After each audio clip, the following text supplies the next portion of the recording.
My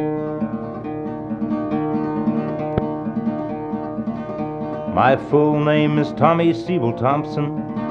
Make a note that my initial is the T. I will tell a story of old West Virginia and the year that someone shot Big Bobby Lee. It happened back in 1883. Bobby said, "I'm coming into town to get a wife, and I think I'd like to have Miss Carol Ann."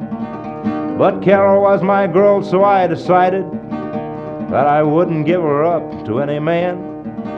Losing her was just too much for me to stand.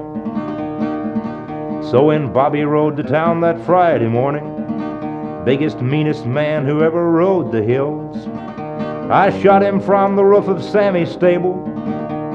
He was the only man I ever killed, and forget him I don't guess I ever will. Well, I hid the gun and ran away for 2 months. When I came back, no one mentioned him to me. They had taken him to rest on Gauley Mountain. Didn't know that I had killed Big Bobby Lee.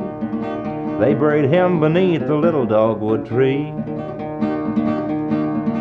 2 years later, I rode up on Gauley Mountain. What I saw that day, I'll bet you won't believe.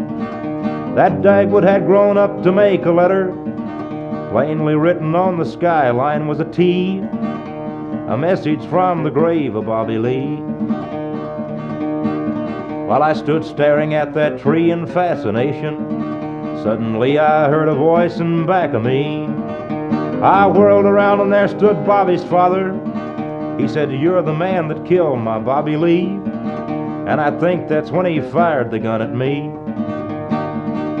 They say you never hear the one that gets you, but I saw the ground come rushing up at me, and I could feel the pain and hurt of all the justice, and I knew the judge and jury was the tree, a verdict from the grave of Bobby Lee.